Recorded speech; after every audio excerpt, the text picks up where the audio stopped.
Praise the Lord. பிரியமானவர்களே, உங்கள் யாவரையும் ஆண்டவர் இயேசுவின் நாமத்தினாலே இந்த டீச்சிங் ஆன் ஃபைனான்சஸ், இந்த தொடர் போதனைக்கு உங்களை நான் அன்புடன் வரவேற்கின்றேன். This is such an important teaching in the Bible. வேதாகமத்தில் நமக்கு இருக்கிற ஒரு முக்கியமான ஒரு போதனை. இயேசு பொருளாதாரத்தை குறித்து அல்லது பணத்தை குறித்து அதிகம் பேசியிருக்கிறார். ஆர் மணி ரிலேட்டட் ஆஸ்பெக்ட்ஸ், பணம் சம்பந்தப்பட்ட காரியங்களை இயேசு அதிகமாக பேசியிருக்கிறார். Jesus was not involved in fundraising. He was involved in disciple raising. But he spoke a lot about money. Obviously, a right understanding of money is required to be a disciple of Jesus. இயேசு பணம் சேகரிக்கிற எந்த ஒரு முயற்சியையும் எடுக்கவில்லை. ஆனால் சீஷர்களை உருவாக்குகிற காரியத்தை அவர் செய்தார் என்பதை நாம் நன்றாக அறிவோம். ஆனால் ஏன் பணத்தை குறித்து அதிகம் மென்ஷன் பண்ணி இருக்கிறார்? கண்டிப்பாக இதிலிருந்து ஒன்று தெளிவாக நமக்கு தெரிகிறது. இயேசு சீஷர்களை உருவாக்குகிற ஒரு முயற்சியிலே இருந்தார். பணத்தை குறித்து சரியான கண்ணோட்டம் அவர்களுக்கு இருக்க வேண்டும் என்பதை உணர்ந்து அவர்களுக்கு இதை குறித்து பேசினார். And overall, Bible does talk a lot about money and the kind of perspective that we needed to have. நமக்கு சரியான கண்ணோட்டம் பணத்தை குறித்து இருக்க வேண்டும் என்று வேதம் பல வசனங்களிலே நமக்கு அந்த ஒரு கருத்தை வெளிப்படுத்தி காட்டுகிறது. பொருளாதாரத்தை குறித்த சரியான பெர்ஸ்பெக்டிவ் நமக்கு கண்டிப்பாக அவசியம். கர்த்தருடைய பிள்ளைகளுக்கு உலகத்திலே பணத்தை குறித்து இருக்கிறதான மதிப்பீடுகளும், பணத்தை குறித்து இருக்கிறதான புரிந்து கொள்ளுதலும், பணத்தை குறித்து இருக்கிறதான ஒரு அந்த வாட் யூ கால் ஆசையும், அதன் பின்னாலே ஓடுகிற ஒரு நிலையும் இருக்கிறதே, அதுபோல நாம் இருக்கக்கூடாது என்பதை வேதம் மிக தெளிவாக சொல்லுகிறது. We need to be governed by the economy of God, and we must always acknowledge Him as the source and see ourselves as a steward. தேவன் தான் எல்லா ஆசீர்வாதத்திற்கும் ஊற்று என்பதையும், நாம் அவருக்கு அல்லது அவருடைய உபகரணங்களுக்கு உக்ரானக்காரர் என்ற ஒரு புரிந்து கொள்ளுதலும் மிக மிக அவசியம். பொருளாதாரத்தை குறித்து பைபிளிலிருந்து படிக்கும் பொழுது தேவன் பணத்திற்கு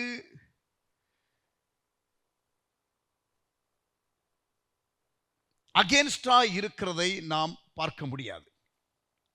We cannot see God being against money. The Bible does say money is needed. ஆனால் பணம் என்ற ஒரு காரியத்தின் மேல ஆசை, பண ஆசை எல்லா தீமைக்கும் வேர் என்று வேதம் சொல்லுகிறது. Money is not the root of all evil. Love of money is the root of all evil. நாம் ஆண்டவரை அதிகமாக நேசித்து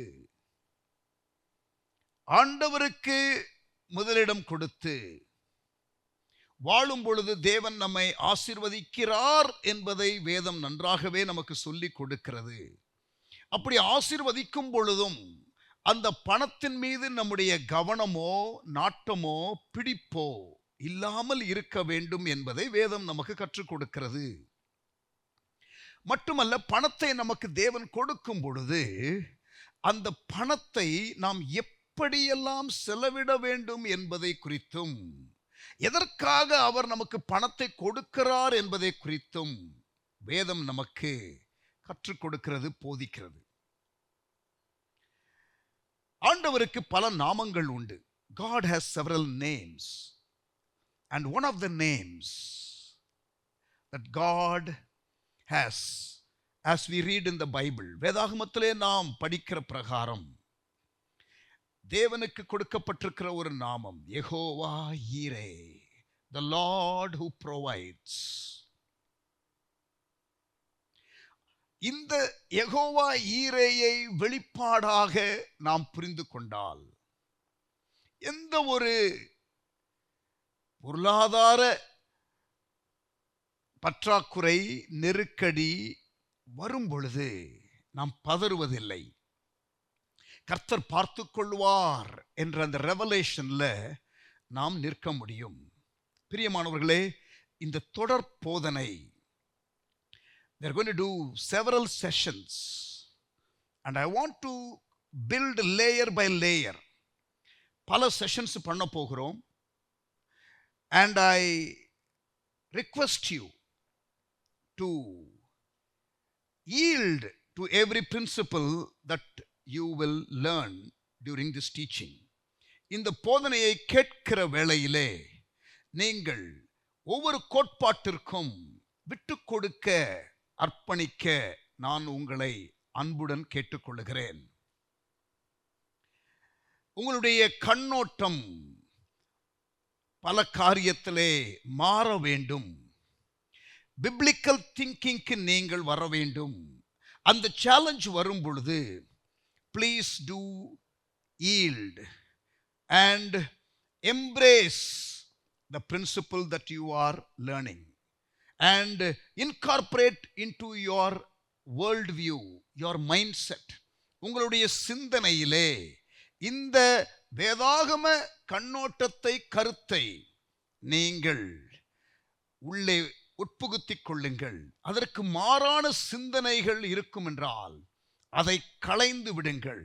If you have a mindset that is against the biblical teaching and thinking, வேதாகம சிந்தனை, வேதாகம போதனைக்கு மாறாக உங்களுடைய கருத்துக்கள், உங்களுடைய அனுபவத்தின் அடிப்படையிலோ அல்லது நீங்கள் பார்த்து கேட்டு இந்த உலகத்திலே உள்ளதான மற்றவர்களுடைய கணிப்புகளையும் கண்ணோட்டத்தையும் நீங்கள் ஒருவேளை எடுத்திருந்தீர்களானால் அதையெல்லாம் நீங்கள் தூக்கி எறிந்து விட வேண்டும்.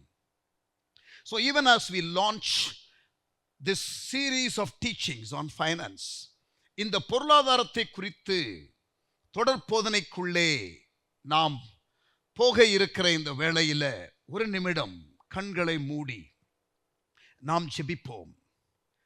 Amen.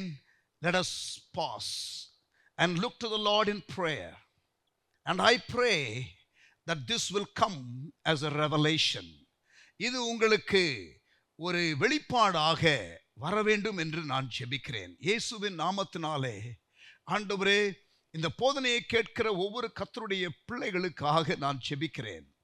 பொருளாதார நெருக்கடி, பொருளாதார இடர்பாடு, கடன், ஆண்டவரே போதுமான அளவு குடும்பத்தின் காரியங்களை கவனிக்கிறதற்கு இல்லை, பிள்ளைகளை வளர்ப்பதற்கு போதுமான வசதி இல்லை, 4 பேருக்கு ஆசீர்வாதமாக இருக்க விருப்பமானால் கையிலே ரிசோர்சஸ் இல்லை என்றெல்லாம் நினைத்து புலம்பிக் கொண்டிருக்கிற கர்த்தருடைய பிள்ளைகள், ஆண்டவரே இந்த தொடர் போதனைகளை கேட்டு அந்த ஸ்ட்ரகிள் இருந்து, அந்த போராட்டத்திலிருந்து, அந்த இடர்பாடான சூழ்நிலையில் இருந்து வெளியிலே வருவார்களாக.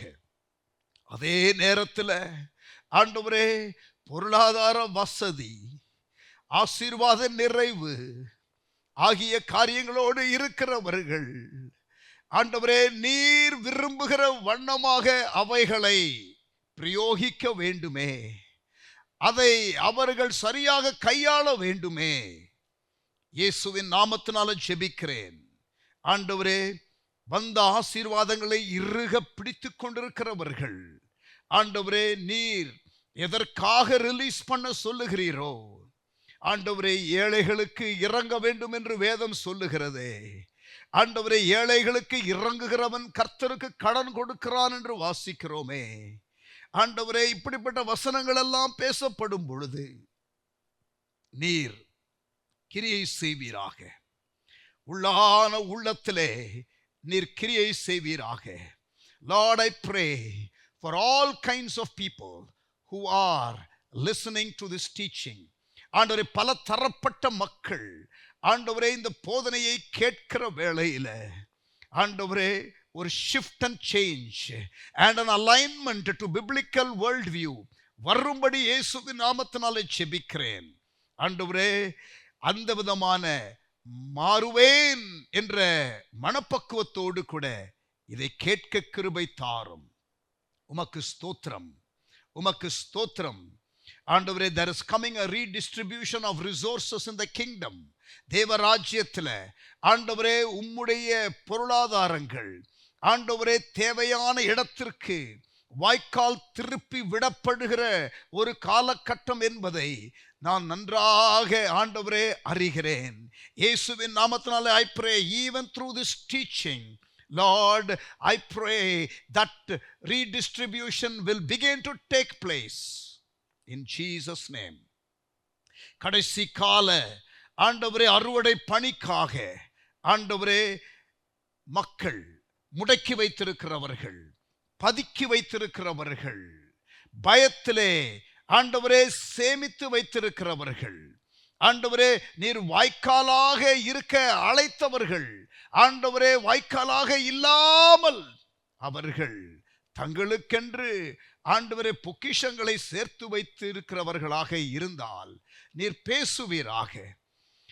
In Jesus name, in Jesus name, இயேசுவின் நாமத்தினால எங்களை தாழ்த்தி ஒப்புக் கொடுக்கிறோம். நீர் ஒருபோதும் எங்களிடத்தில் இருக்கிறவைகளை பிடுங்குவதற்காக அல்ல, உம்முடைய சிந்தைக்குள்ள வரும்படியும் தொடர்ந்து எங்களை ஆசீர்வதித்து ஆசீர்வாத வாய்க்காலாக வைப்பதும் தான் உம்முடைய திட்டம். இதிலே எந்த விதமான சந்தேகம் இல்லாமல் உம்மை முழுமையாக தங்களுடைய தேவைகளுக்காக சார்ந்து கொள்ள கர்த்தர் அனுக்கிரகம் செய்வீராக. குறிப்பாக இந்த பஞ்ச காலத்திலே ஆண்டவரே, குறிப்பாக இந்த கடைசி கால ஆண்டவரே பொருளாதார இடர்பாடு காலத்திலே, இந்த recession, economic crisis, global famine என்ற த்ரெட் இருக்கிறதான இந்த வேளையில ஆண்டவரே, எவ்வளவு அதிகமாக எங்களுக்கு யெகோவா ஈரே குறித்த வெளிப்பாடும் பொருளாதாரத்தை குறித்த ஒரு பிடிப்பும் ஆண்டவர் வேதாகம புரிந்து கொள்ளுதலும் அவசியம் என்பதை உணர்ந்து ஆண்டவர் இந்த நாட்களிலே இந்த பாடங்களை நாங்கள் கேட்கிறோம். ஆண்டவரே, அடியேனும் ஆண்டவரே இந்த காலத்திற்கு இது தேவை என்று உணர்ந்து ஆண்டவரே பேசுகிறேன். நீர் அடியேனை மறைத்து நீர் பேசும்படி இயேசுவின் நாமத்தில் ஜெபிக்கிறேன் எங்கள் நல்ல பிதாவே. ஆமென். Praise God. இந்த ஜெபத்தை கேட்டே சிலர்லாம் மிரண்டு போயிருப்பீங்கன்னு நினைக்கிறேன். Some of you would be even wondering if you should continue to listen to this teaching. People of God, nothing to fear. God is not scheming to take away the money that we have, but He wants to enlighten you. ஆண்டவர் உங்களுக்கு ஒரு புரிந்து கொள்ளுதலை கொடுத்து உங்களை இன்னும் மென்மேலும் ஆசீர்வதித்து ஆசீர்வாத வாய்க்காலாக வைப்பதற்காகத்தான் ஆண்டவர் நம்மோடு கூட இடைப்பட போகிறார். பற்றாக்குறை, தடுமாற்றம், தத்தளிப்பு, கடன் ஆகிய காரியத்திலே இருக்கிறவர்கள், நீங்கள் இந்த தொடர் போதனை மூலம் வெளிச்சத்திற்குள்ளே வரப்போகிறீர்கள். தேவன் உங்களுக்கு எல்லாவற்றிற்கும் சோர்ஸ் என்பதையும் அவர் நம்மை ஆசீர்வதிக்கவே விரும்புகிறார் என்பதையும் நீங்கள் புரிந்து கொள்வீர்கள். உங்கள் தேவைகள், உங்கள் குடும்பத்தின் தேவை, உங்கள் மூலமாக தேவனுடைய திட்டத்திற்கான தேவைகள், உங்கள் மூலமாக ஏழைகள், சமுதாயத்திலே ஒதுக்கப்பட்டவர்கள், பாதிக்கப்பட்டவர்கள், அவர்கள் ஆசீர்வதிக்கப்படும்படி கர்த்தர் உங்களை வாய்க்காலாக பயன்படுத்த போகிறார். ஆமேன். அதற்கு உங்களை விட்டு கொடுங்கள். எல்லா டீச்சிங்கையும் கேளுங்க. I hope to do more than 10 sessions. I'm planning right now to do 14 sessions. 14 session செய்வதற்காக நான் பிளான் பண்ணி இதை ஆரம்பிக்கிறேன். ஆண்டவர் நமக்கு உதவி செய்வாராக. ஆமென். Praise God. ஒருவேளை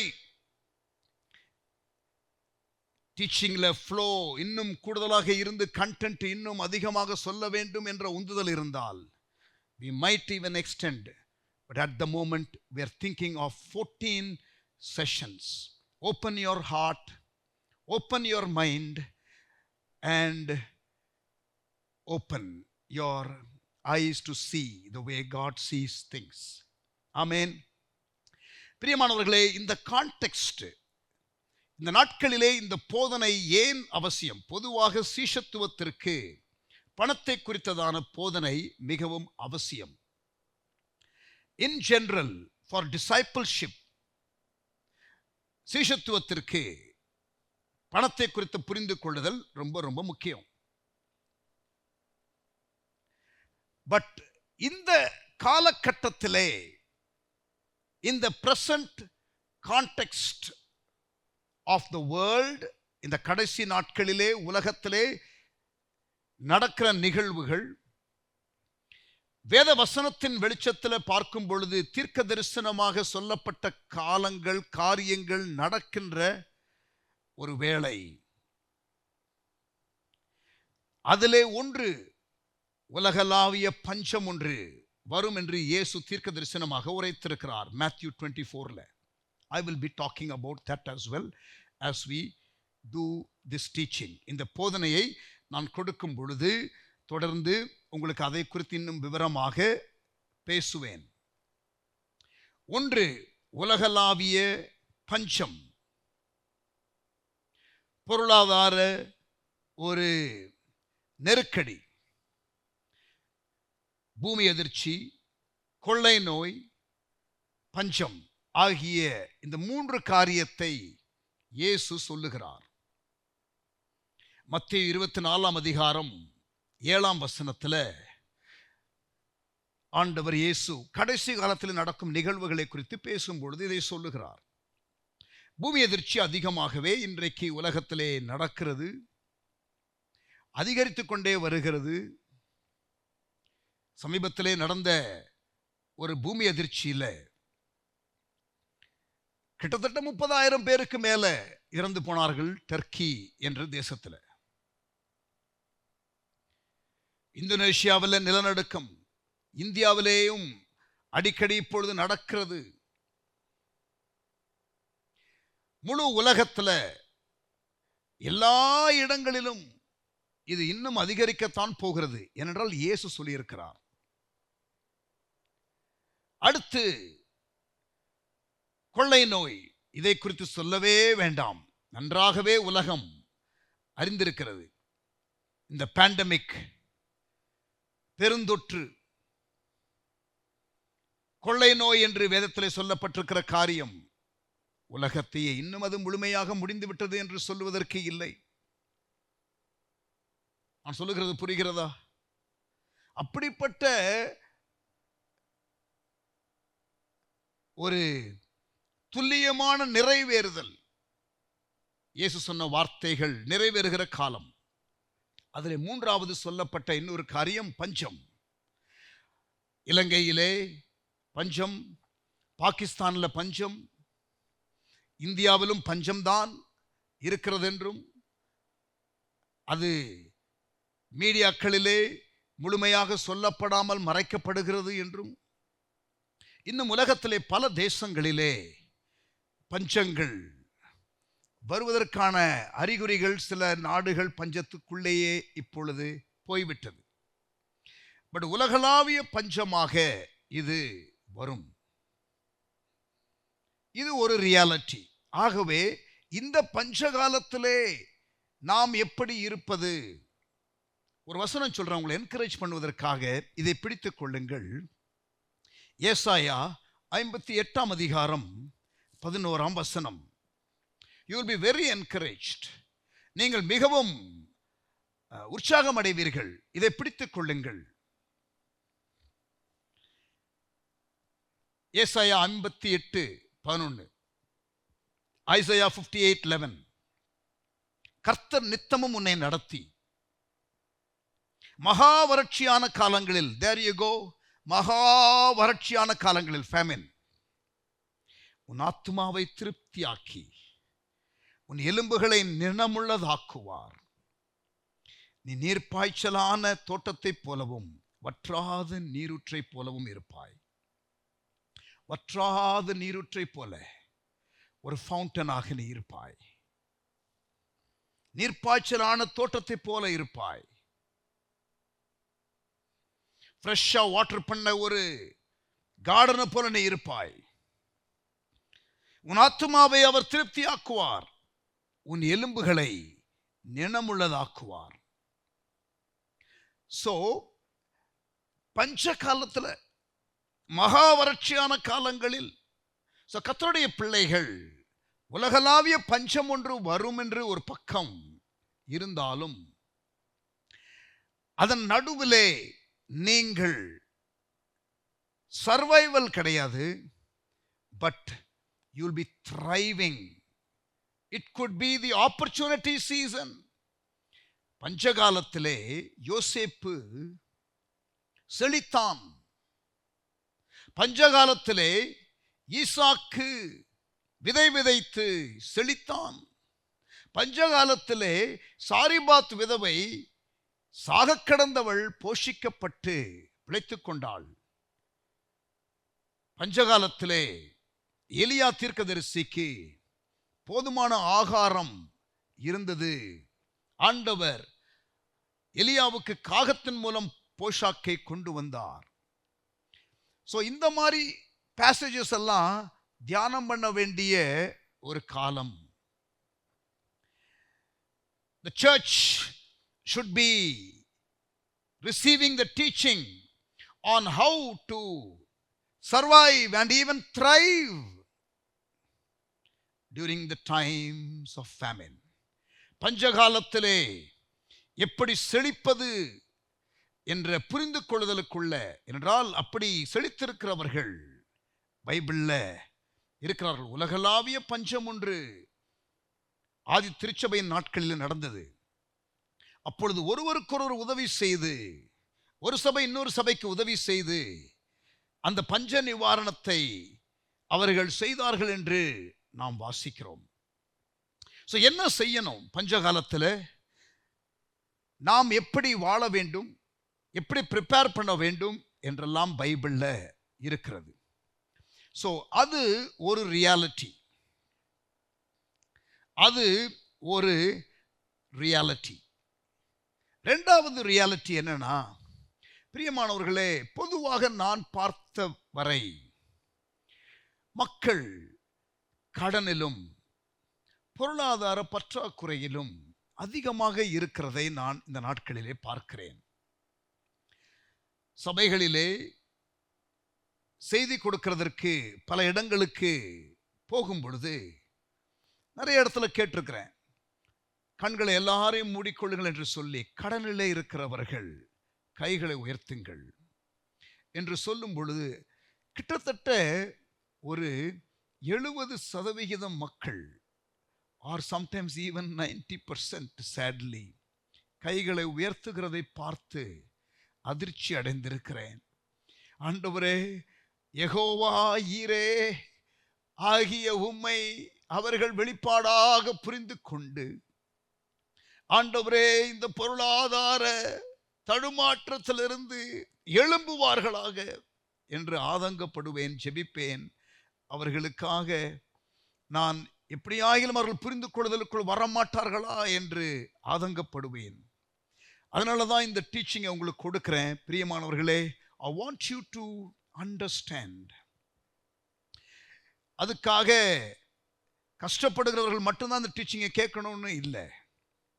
பொருளாதாரத்திலே ஆசீர்வதிக்கப்பட்டவர்களும் கூட தேவன் எதற்காக உங்களை ஆசீர்வதித்தார் என்ற முகாந்திரத்தை புரிந்து கொள்வதற்கு இது பிரயோஜனமாக இருக்கும். பர்டிகுலரா இப்பொழுது நான் சொல்லுகிறதெல்லாம் வைத்து பார்க்கும் பொழுது அந்த 2 குரூப் ஆஃப் பீப்புள் சொல்றேன் இல்லையா, கஷ்டப்படுற ஒரு குரூப்பு, அப்புறம் வசதியா இருக்கிற ஒரு குரூப். 2 பேருக்கும் நான் பேச விரும்புகிறேன். ஆனால் கஷ்டப்படுகிறவர்கள் டீச்சிங்க ஆர்வமாக நீங்கள் கேட்க போகிறீர்கள். ஆனால் வசதி படைத்தவர்கள் இதை நான் சொன்ன வேளையிலேயே என்ன நடக்கப் போகிறதோ ஒரு பயம் உங்களுக்குள்ளே ஒருவேளை வரலாம். பயப்பட வேண்டாம். தேவன் உங்களை ஆசீர்வாத வாய்க்காலாக தீர்த்து இன்னமும் அதிகமாக உங்களை நம்பிட்டார்னா, இங்க பாருங்க, ஆண்டவரை நம்பி என் தேவைகள் சந்திக்கப்படணும்னு அவர்கிட்ட வர்றோம் தெரியுமா, அது ஒரு நிலை.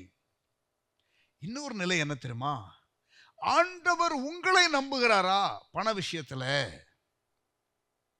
See, you trusting God for money is one thing, but it is another thing for God to trust you with finances. God to bless you is not a problem, but God to trust you with money is definitely something that you have to be in a place where he can trust you. நீங்கள் வளர வேண்டும். சில நேரத்தில் ஆண்டவர் நமக்கு பணத்தை கொடுக்கிறது எதற்காக தெரியுமா, நமக்காக அல்ல, இன்னொருவருக்கு கொடுப்பதற்காக வாய்க்காலாக நம்மை பயன்படுத்தினார். ஆனால் வாய்க்காலாக இருக்க வேண்டியவர்கள், சேனலாக இருக்க வேண்டியவர்கள் பேரலாக மாறிவிட்டார்கள். அவர்களுக்கே அதை வைத்துக் கொண்டார்கள். விதைக்கிறவனுக்கு விதையையும் புசிக்கிறவனுக்கு ஆகாரத்தையும் கொடுக்கிற தேவன் என்று வாசிக்கிறோம். I think if I'm not wrong, it is in 2 Corinthians chapter 9 and verse 10. 2 கொரிந்தியர் 9ஆம் அதிகாரம் 10ஆம் வசனம். விதைக்கிறவனுக்கு விதையையும் புசிக்கிறவனுக்கு ஆகாரத்தையும் அளிக்கிறவர். எது புசிப்புக்காக கொடுக்கப்பட்டது, எது விதைக்கிறதற்காக கொடுக்கப்பட்டது, எது உங்களுக்காக கொடுக்கப்பட்டது, எது உங்களை தேவன் நம்பி வாய்க்காலாக பயன்படுத்த உங்களிடத்திலே ஒப்பு கொடுத்தார். இதை புரிந்து கொண்டவர்கள், இந்த மேட்டர்ல சென்சிட்டிவாக தேவனுடைய கைடன்ஸை புரிந்து செயல்படுகிறவர்கள், தொடர்ந்து அநேக தேவனுடைய அன்லிமிட்டெட் ரிசோர்சஸுக்கு வாய்க்காலாக நீங்கள் மாறுவீர்கள். இந்த டீச்சிங் சீரீஸ்ல I will be sharing a lot of stories. Personal lifeல நான் ரொம்ப கஷ்டப்பட்டவன். எனக்கு கடன்ல இருப்பது என்றால் என்ன என்று எனக்கு தெரியும். I know what it is to live in debt. கடன்காரர்கள் வீடை தேடி வந்து அவமானப்படுத்தாத குறையாக அதை வாங்குவதற்காக நிர்பந்தம் பண்ணுகிறதான சூழ்நிலைகள் எனக்கு வாழ்க்கையில இருந்திருக்கிறது. எங்க அப்பா இறந்து போன பொழுது அதிகமாக கடனிலே எங்களை வைத்துவிட்டு மரித்து விட்டார். அந்த கடன் கொடுத்தவர்கள் வீடு தேடி வருவார்கள். நான் எப்ப வேலை முடிச்சு வருவேன்னு சொல்லிட்டு அந்த தெருவிலேயே நிற்பார்கள். எங்க அம்மா கிட்ட வந்து கேட்பாங்க, நான் வேலைக்கு போயிருக்கேன்னு சொல்லுவாங்க. அப்படி 2 முறை அப்படி நடந்துருச்சுன்னா அந்த தெருவிலேயே நின்று, எங்க அப்பா மளிகை கடை வச்சிருந்தாரு. ஒரு குறிப்பிட்ட ஒரு ஹோல்சேல் ரைஸ் மண்டியில ரைஸ் நிறைய எடுத்தாங்க. அதை முழுமையா அந்த கடனை செலுத்தல. அந்த அரிசி மண்டி, சரவணா அரிசி மண்டி என்ற ஒரு அரிசி மண்டியிலிருந்து ஒரு 2 பேர் வருவாங்க. எனக்கு சம்பளமே 550 ரூபா தான் அந்த குறிப்பிட்ட அவங்க வந்த நேரத்தில். எங்க வீட்டு வாடகையே அப்பொழுது 500 ரூபாய். ஆரம்பத்தில் 300 ரூபா சம்பளத்துக்கு போயிருந்தேன். 350 ரூபா வீட்டு வாடகை. யோசிச்சு பாருங்க. கொடுத்துட்றேன். எப்ப கொடுப்ப சொல்லு தம்பி, யார்கிட்ட வாங்கி கொடு, சொந்தக்காரங்கிட்ட வாங்கி கொடு. எனக்கு தெரியும் கஷ்டம் என்றால் என்ன என்று தெரியும், கடன் என்றால் என்னன்னு தெரியும். இந்த ஒரு குறிப்பிட்ட கடையில் பொருள் வாங்கி அந்த பில்லு பே பண்ணாம இருக்கிறது, கையில காசு இல்லை. அப்பொழுது அந்த தெருவழியா போகாமல் சுற்று வழி ஒன்று இருக்கிறது. அப்படி நான் 1-2 ஆண்டுகள் போனது எனக்கு நன்றாக நினைவிற்கு வருகிறது. எனக்கு தெரியும், ஸ்கூல் ஃபீஸ் கட்டாம இருந்த சூழ்நிலைகள், வெளியில ஸ்கூல் ஃபீஸ் கட்டாதனால வெளியில உட்கார வைப்பாங்க. முதல்ல ஒரு ஸ்லிப்பு கொடுப்பாங்க, டிஃபால்ட் ஸ்லிப்பு. அந்த டிஃபால்ட் ஸ்லிப்பு வாங்கி கிளாஸ்ல ஒரு 40 ஸ்டூடெண்ட்ஸ் இருந்தா ஒரு 10 பேருக்கு அந்த டிஃபால்ட் ஸ்லிப் வரும். ஒருவேளை பேரண்ட்ஸ் மறந்துருக்கலாம், சில பேரண்ட்ஸ். அப்ப நான் படித்தது ஒரு இங்கிலீஷ் மீடியம் ஸ்கூலு. இது நான் சொல்றது 1975, 76, 77 அந்த period. School fees, monthly fees 25 rupees, 25 ரூபா என்னுடைய ஸ்கூல் ஃபீஸு. அந்த ஃபீஸு கட்டாம டிஃபால்ட் ஸ்லிப் வரும். அந்த டிஃபால்ட் ஸ்லிப்பு கொடுத்து ஒரு ஃபியூ டேஸில் அந்த 10 ஸ்டூடெண்ட்ஸ் வாங்கியிருந்தாங்கன்னா 7-8 பேர் கட்டிடுவாங்க. ஒரு வாரம் கழித்து இன்னொரு டிஃபால்ட் ஸ்லிப் வரும். அது வேற கலர்ல இருக்கும். அந்த டிஃபால்ட் ஸ்லிப்பு கண்டிப்பாக நான் அந்த 2வது ஸ்லிப்பையும் வாங்குவேன். அது கொடுத்து ஒரு ஃபியூ டேஸ் டைம் தருவாங்க. கிளாஸ்ல ரொம்ப அவமானமா இருக்கும். அந்த ஸ்லிப்பு கொடுத்த உடனே மற்ற 2 பசங்க யூசுவலா கட்டிடுவாங்க. ஆனா நான் தான் அந்த 2வது ஸ்லிப்பு கொடுத்து ஒரு ஃபியூ டேஸ் ஆகியும் கட்டாமல் இருப்பேன். சம்டைம்ஸ் எனக்கு கம்பெனிக்கு யாராவது இன்னொரு ஸ்டூடெண்ட் இருப்பாங்க, பட் மோஸ்ட் ஆஃபன் நான் மட்டும்தான் அப்படி இருப்பேன். அதற்கு பிறகு இப்பொழுதெல்லாம் அதை செய்கிறார்களா என்று தெரியாது. அந்த நாட்களில் கிளாஸ்க்குள்ள உட்கார வைக்க மாட்டாங்க. வெளியில, கிளாஸுக்கு வெளியில அங்க டோர் பக்கத்தில் உட்கார்ந்துருக்கணும். அங்கிருந்து நீங்க பாடத்தெல்லாம் கவனிக்கலாம். யோசிச்சு பாருங்க, whole day you'll be seated outside in the floor. உள்ளெல்லாம் சேர் இருக்கும். அதுவும் ஒரு நாள் 2 நாள் தான் அலவுடு. அதுக்கப்புறம் வரக்கூடாதுன்னு சொல்லிடுவாங்க. அப்புறம் 2 நாள் ஸ்கூலுக்கு போகாம அதுக்கப்புறம் தான் ஃபீஸ் கட்டி, ஆல்மோஸ்ட் எல்லா டேர்மும் இப்படித்தான். என்னுடைய 6வது, 7வது, 8வது, 9வது கிளாஸ் எல்லாம் நான் படிக்கும் பொழுது ரெகுலராக நடந்த ஒரு காரியம். when I was in my teenage years, ஸ்கூலுக்கு போட்டுட்டு போகிறதற்கு யூனிஃபார்ம் எனக்கு சரியாக இருக்காது. அந்த யூனிஃபார்ம் பின்னால அப்படி நஞ்சு போய் அப்புறம் உள்ள ஒரு துணி கொடுத்து பேட்ச் ஒர்க் போடுவாங்க தெரியுமா? இன்றைக்கு அதெல்லாம் ஃபேஷன் ஆயிருச்சு, எனக்கு தெரியும். அந்த காலத்திலேயே நாங்கள் அது மாதிரி ஃபேஷனோட சுற்றினவங்க. ரொம்ப வேதனையாக இருக்கும். கிளாஸில் நின்னோம்னா பின்னாடி உள்ளவங்க பார்ப்பாங்க பேட்சை. எல்லாரும் போனதுக்கப்புறம் எழுச்சி போகணுங்கிற எண்ணம் வரும். ரோட்டில் நடக்கும் பொழுது பேகை அப்படியே சைடில் பின்னாடி வச்சுக்கிடுவேன், அந்த பேட்சை மறைக்கிறதுக்கு. சனிக்கிழமை நீங்கள் யூனிஃபார்ம் போட வேண்டாம், you can come in your own, நீங்கள் விரும்புகிற ட்ரெஸ்ஸு போட்டு வரலாம் சனிக்கிழமை ஸ்கூல் இருந்துச்சுன்னா. ஆனால் அந்த ட்ரெஸ்ஸு போடுறதுக்கு எனக்கு இருக்காது. அன்றைக்கும் இந்த கிழிஞ்சு போன யூனிஃபார்மை தான் போட்டுட்டு போவேன். ரொம்ப கஷ்டப்பட்டேன். ரொம்ப எனக்கு அந்த ஃபைனான்ஸ் காரியத்தில் நான் சின்ன வயசாக இருக்கும்போது அப்பா நல்ல செல்வ செழிப்புடன் இருந்தார், செல்வாக்குடன் இருந்தார். ஆனால் எனக்கு ஓரளவுக்கு அந்த டீனேஜ் இயர்ஸு வந்ததுலேருந்தே அப்பா கஷ்டப்பட்டாங்க.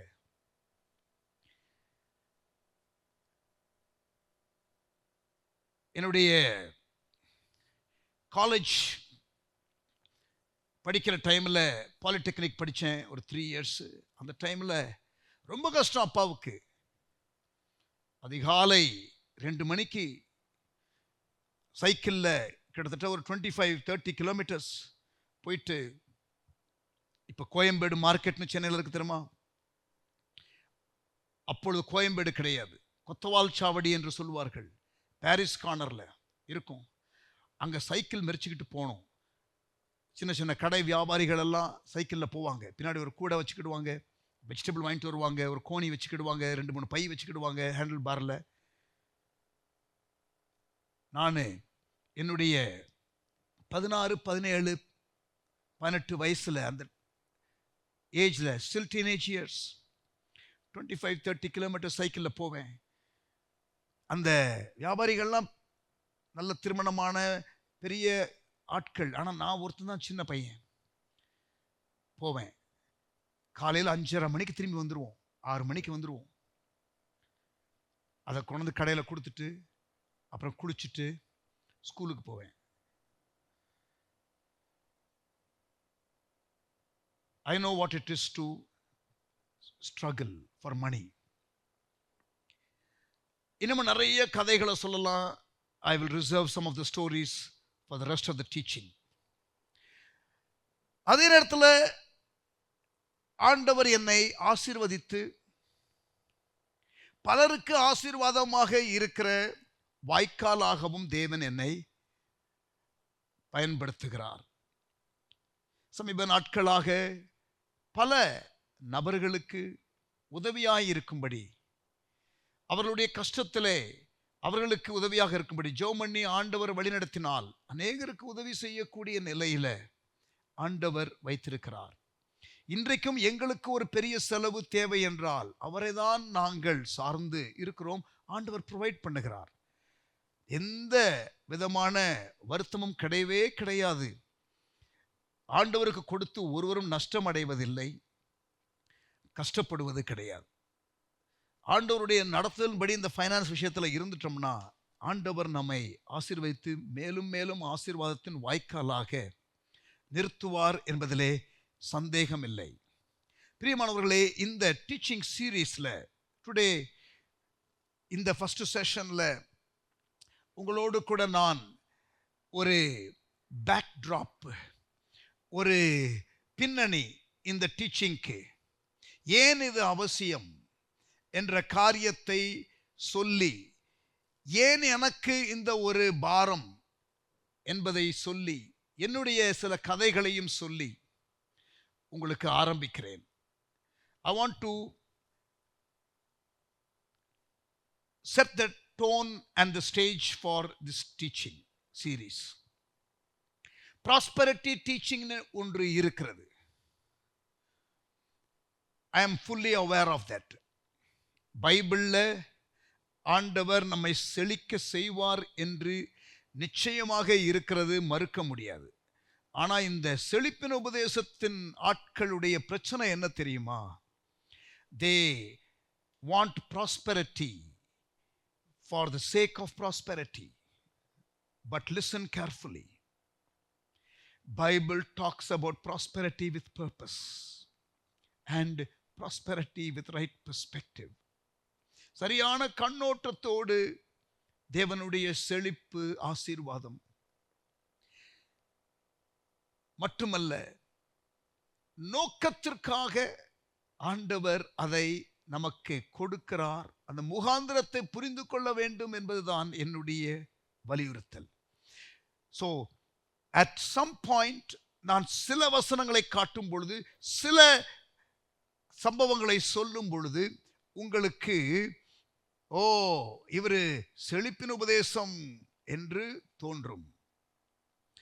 இன்னும் ஒரு ஆஸ்பெக்ட்ல நீங்க கேட்கும் பொழுது, ஏன்னா எல்லாத்தையும் கொடுத்துட்டு ஆண்டியா இருக்க சொல்றாரா அப்படின்னு தோணும். Hold all the truth that I am saying from the Bible in right perspective. சரியான கண்ணோட்டத்திலே இந்த எல்லா டீச்சிங்கையும் நீங்கள் கேட்க வேண்டும் என்று நான் வலியுறுத்துகிறேன். ஸோ பல அனுபவங்கள் ஊடாக இந்த பொருளாதார விஷயத்திலே எனக்கு தேவன் கற்றுக் கொடுத்த காரியங்கள், எனக்கு கொடுத்த புரிந்து கொள்ளுதல் ஆகிய காரியத்தை நான் அதிகம் உங்களோடு பகிர்ந்து கொள்ளுவேன். பட் அதே டைம்ல I will also highlight several biblical principles. அநேக வேதாகம கோட்பாடுகளை நான் உங்களுக்கு அடிகோடிட்டு காட்டப் போகிறேன். மைண்ட் செட் உடையக்கூடிய சில திங்கிங் உங்களுக்கு பைபிள்ல இருந்து ஷேர் பண்ணுவோம். I will share some biblical revelations concerning money and prosperity and blessings. I will talk about the purpose of finances. பொருளாதாரத்தின் நோக்கம் என்ன ஆண்டவர் கொடுக்கிறதற்கு? பொருளாதாரம் எங்க இருக்கணும்? நம்முடைய இருதயத்தில் இருக்கணுமா? நம்முடைய பாதபடியில் இருக்கணுமா? பேசுவோம். வீடுகளை எல்லாம் விற்று நிலங்களை எல்லாம் விற்று அப்போஸ்தலர் பாதத்திலே வைத்தார்களே, அது உபதேசமா? நிச்சயம் இல்லை. ஏன் அப்படி கொடுத்தார்கள்? கொடுக்க வேண்டும் என்ற உபதேசம் இல்லை, கொடுக்க வேண்டும் என்று யாரும் பேசவும் இல்லை, அறைகுவல் கொடுக்கவும் இல்லை. ஆனால் தானாக கொடுத்தார்கள். அப்படி என்றால் அந்த வேத பகுதியை வாசிக்கும் பொழுது நாம் கொடுக்க வேண்டுமா? அதுபோல நோ. பட் ஆண்டவர் பேசினா உணர்த்தினா உங்களுக்கு கொடுக்கணுமா? Yes. Really it will be brought down to the level of you hearing God and you obeying God as it applies in other matters of life. வாழ்க்கையில மற்ற காரியங்களில் எவ்வளவு முக்கியமோ தேவனுடைய சத்தத்தை கேட்டு அதற்கு கீழ்ப்படிந்து வாழுவது, பொருளாதார விஷயத்திலும் அதே போலதான். சிலருக்கு சில கன்விக்ஷன்ஸ் ஆண்டவர் கொடுப்பார். வேதாகம கோட்பாடு என்று சில காரியங்கள் இருக்கிறது, அது எல்லாருக்கும் பொருந்தும்.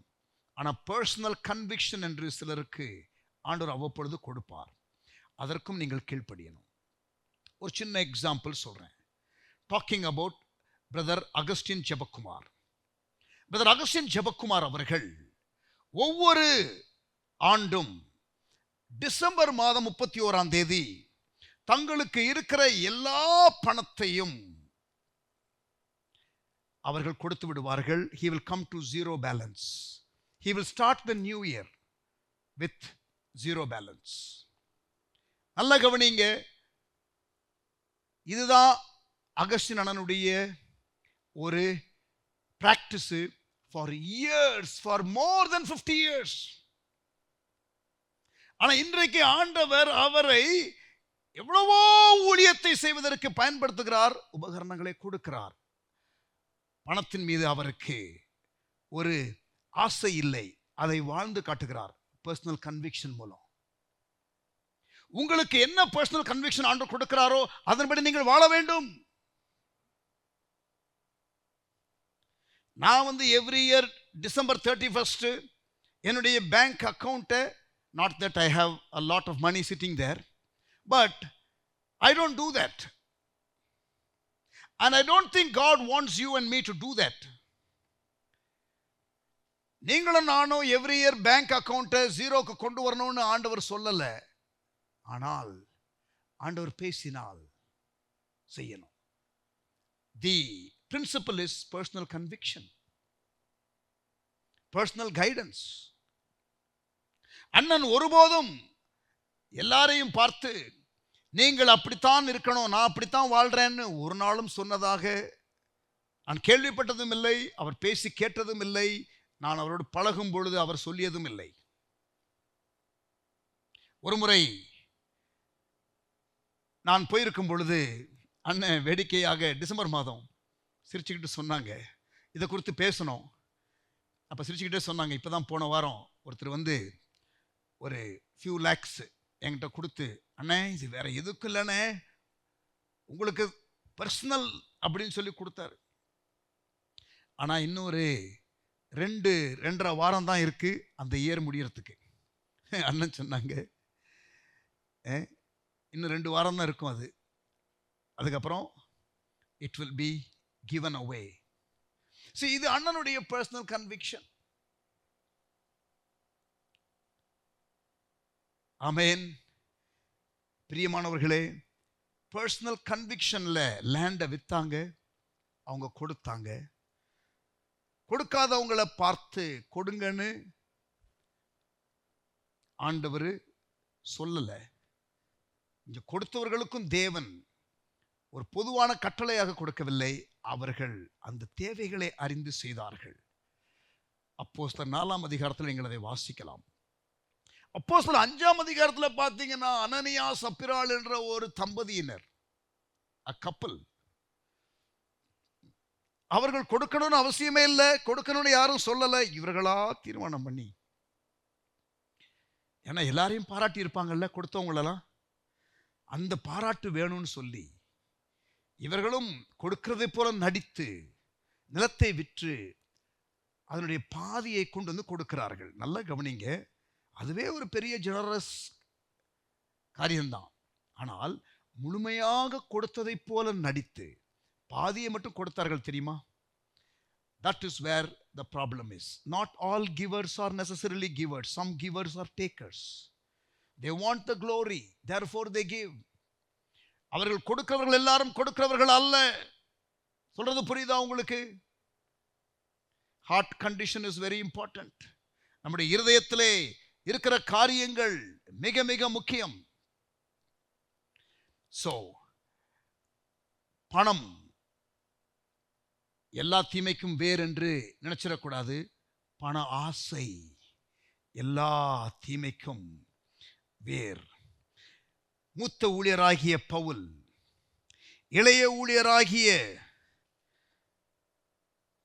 தீமோத்தேயுவுக்கு அவர் சொல்லுகிறார், பண ஆசை எல்லா தீமைக்கும் வேறு. 1 தீமோத்தேயு 6ஆம் அதிகாரம் 9ஆம் வசனம் 10ஆம் வசனம் வாசிக்கிறேன், கவனியுங்கள். 1 Timothy chapter 6 verse 9 and 10. ஐஸ்வரியவான்களாக விரும்புகிறவர்கள், நல்ல கவனிங்க, ஐஸ்வரியவான்களாக விரும்புகிறவர்கள் சோதனையிலும் கண்ணியிலும் மனுஷரை கேட்டிலும் அழிவிலும் அமிழ்த்துகிற மதிகேடும் சேதமுமான பலவித இச்சைகளிலும் விழுகிறார்கள். Look at the warning of the senior servant of God to an emerging leader. ஐஸ்வரியவான்களாக விரும்புகிறவர்கள்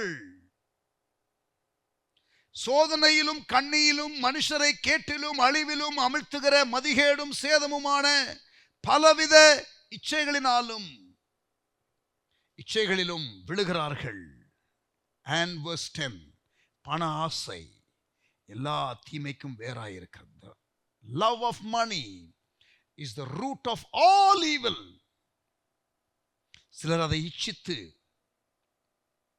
விசுவாசத்தை விட்டு வழுவி அநேக வேதனைகளாலே தங்களை உருவ குத்திக் கொண்டிருக்கிறார்கள். Sad. அதாவது பணத்தை குறித்து சரியான புரிந்து கொள்ளுதல் இல்லாமல் இருக்கிறவர்கள் பாருங்க எப்படி வேதனைப்படுகிறார்கள். 23ஆம் அதிகாரம் நீதிமொழிகள் 4ஆம் வசனம், ஐஸ்வரியவானாக வேண்டும் என்று பிரயாசப்படாதே, நன்மையும் கிருபையும் உன்னை தொடரும். நீ கர்த்தரை மேய்ப்பராக கொண்டிருந்தால் நீ தாழ்ச்சி அடைய மாட்டாய். நன்மையும் கிருபையும் உன்னை தொடரும். You will be blessed. Don't go after the blessings. Go after the one who blesses you, and the goodness and grace will follow you. நன்மை உங்களை தொடரும். ஆமென். யெகோவா ஈரே, எல்லாம் பார்த்துக் கொள்ளுவீர், எல்லாம் பார்த்துக் கொள்ளுவீர். ஜெகோவா ஜாயிரே, யெகோவா ஈரையை பற்றி பாடுவது அல்ல, யெகோவா ஈரையை பற்றி நமக்கு இருக்கிற அறிவு அல்ல, யெகோவா ஈரையே தெரிந்து கொண்டிருக்கிற, அவரையே வெளிப்பாடாக புரிந்திருக்கிற. இங்க பாருங்க, கர்த்தருடைய நாமத்தை குறித்து நமக்கு நிறைய தெரியும். யெகோவா ராஃபானா என்ன, யெகோவா ஈரேனா என்ன, யெகோவா ரூவானா என்ன, எலோஹிம்னா என்ன, எல்ஷடாய்னா என்ன, இதெல்லாம் நமக்கு தெரியும். பட் அது வேற. But do you know him? President of இந்தியாவை எத்தனை பேருக்கு தெரியும்? காலஞ்சென்ற டாக்டர் ஏபிஜே அப்துல் கலாம் எத்தனை பேருக்கு தெரியும் அப்படின்னு கேட்டா நிறைய பேர் கை தூக்குவாங்க. No no no, you know about him, you don't know him. அவரை பற்றி தெரியும் உங்களுக்கு, ஆனால் அவரை தெரியாது. சொல்றது புரியுதா? அதே போல யெகோவா ஈரேன்னு அவருடைய பெயர்னு தெரியும், அது வேற. ஆனா யெகோவா ஈரேயை தெரியுமா உங்களுக்கு? ஒவ்வொரு கர்த்தருடைய நாமத்தை குறித்த வெளிப்பாடு நமக்கு உண்டாக உண்டாக அந்த ஏரியாவில் பிரேக் த்ரூ வரும். பிரியமானவர்களே, யெகோவா நிசி, வெற்றி கொடி, அது ஒரு நாமம். எல்ரோயி, எலோஹிம், எல்ஷடாய், இதெல்லாம் கர்த்தருடைய நாமங்கள். யெகோவா ராஃபா, யெகோவா ஈரே, கர்த்தருடைய நாமத்தை ஹல்லேலூயா அறிந்து கொள்ளும் பொழுது யெகோவா ஈரே, ஆமென், கர்த்தர் உங்களுக்கு அந்த வெளிப்பாடை கொடுப்பாராக. May you have a personal encounter with Jehovah Jireh during this teaching. May you grasp the principles of finances from a biblical perspective. வேதாகம கண்ணோட்டத்தில் நீங்கள் இந்த கோட்பாடுகளை பற்றி கொள்ள நான் விரும்புகிறேன். ஆமென். I think I've set the stage for the teaching. நமக்கு தொடர் டீச்சிங் இருக்கும், செஷன் பை செஷன். கேளுங்க, கர்த்தர் உங்களுக்கு புரிந்து கொள்வதை தருவாராக. ப்ராக்டிஸ் பண்ண ஆரம்பிங்க. ஒரு பெரிய ஒரு ஃப்ரீடம் இருக்கும். ஆமென். ஒரு பெரிய ஒரு ஃப்ரீடம் இருக்கும், ஒரு பெரிய ஒரு ஜாய் இருக்கும், ஒரு பெரிய ஒரு லிபரேஷன் இருக்கும். அந்த கட்டுப்பாடு, அந்த ஒரு பயம், அந்த ஒரு ராங் மைண்ட் செட்டு, அதெல்லாம் உங்களை இறுக பிடித்து வைத்திருக்கும். ஒரு லிபரேஷன், ஒரு ஃப்ரீடம் இருக்காது. கர்த்தர் உங்களுக்கு அந்த ஃப்ரீடம்குள்ள நடத்த வேண்டும். when it comes to finance, experience financial freedom and experience financial abundance and experience prosperity, but with purpose. Amen. With an attitude of being a steward of God's resource.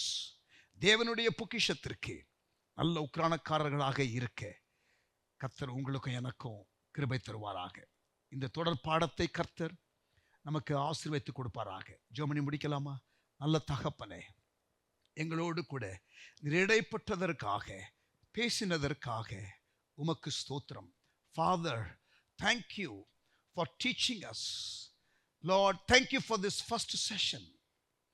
We pray, we ask that you will continue to teach us.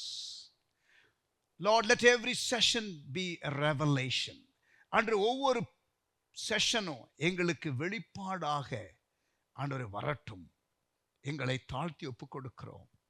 Lord, I pray for breakthrough. கடனிலே இருக்கிறவர்கள் கடனிலிருந்து வெளியிலே வரத்தக்கதாக ஆண்டவரே இந்த போதனைகள் அவர்களுக்கு உதவி செய்வதாக.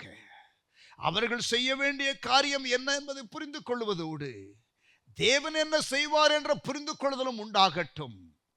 Thank you Lord. ஆண்டவரே, ஆசீர்வதிக்கப்பட்டவர்கள் ஆண்டவரே புரிந்து கொள்ளுதலுக்குள்ள வரட்டும். உக்ரானத்துவத்தின் பிரின்சிபலை பற்றி கொள்ளட்டும். விதைக்கிற கோட்பாடை புரிந்து கொள்ளட்டும். வாய்க்காலாக இருக்கிறதான அழைப்பை புரிந்து கொள்ளட்டும். தாழ்த்துகிறோம். தேவரீர், தேவரீர், தேவரீர் எங்களை ஆசீர்வதியும். எங்கள் எல்லைகளை பெரிதாக்கும். உம்முடைய கரம் எங்களோடு இருக்கட்டும். தீங்கு துக்கப்படுத்தாதபடி எங்களை காத்துக்கொள்ளும். ஆண்டவரே, பண ஆசை ஆண்டவரே யாருக்காகிலும் இருக்கும் என்றால் இந்த டீச்சிங் மூலம் அதிலிருந்து ஒரு விடுதலை உண்டாகட்டும் என்று நான் ஜெபிக்கிறேன். ஆண்டவரே, பணம் இவரிடத்தில் இருக்கிறது உமக்கு பிரச்சனை இல்லை, ஆனால் பணத்தினிடத்தில் இவர்கள் இருக்கிறது உமக்கு பிரியமில்லை. அதிலிருந்து வெளியே வர உதவி செய்வீராக. பணத்தின் கட்டுப்பாட்டிலிருந்து விடுதலையாக ஆண்டவரே உதவி செய்வீராக. Thank you Jesus. எங்களோடு கூட பேசினதற்காக ஸ்தோத்திரம். ஆசீர்வதியும், ஆசீர்வதியும். இயேசுவின் நாமத்தில் ஜெபிக்கிறோம் எங்கள் நல்ல பிதாவே. ஆமென். பிரியமானவர்களே, இந்த தொடர் டீச்சிங்கில் ஃபர்ஸ்ட் செஷனை கேட்டீர்கள். I think you kind of get an idea of what is coming. வரப்போகிற செஷன்ஸில் என்ன வரும் என்பதை ஓரளவுக்கு உங்களுக்கு ஒரு ஓவர்வியூ கொடுத்துட்டேன். ஒரு appetizer போல, ஒரு இன்ட்ரோ போல, ஒரு கண்டென்ட் பேஜை பார்க்கிறது போல உங்களுக்கு லேசாக காட்டிட்டேன். கர்த்தர் உங்களுக்கு அந்த கற்றுக்கொள்ள வேண்டும் என்ற வாஞ்சையை தொடர்ந்து கொடுப்பாராக, புரிந்து கொள்ளுதலை கொடுப்பாராக, ஒரு ஃபைனான்ஷியல் ஃப்ரீடம் உங்களுக்கு உண்டாவதாக. ஆண்டவர் விரும்புகிற ஆசீர்வாதத்திற்குள்ள நீங்கள் வருவீர்களாக. கர்த்தர் உங்களை ஆசீர்வதிப்பாராக. ஆமென்.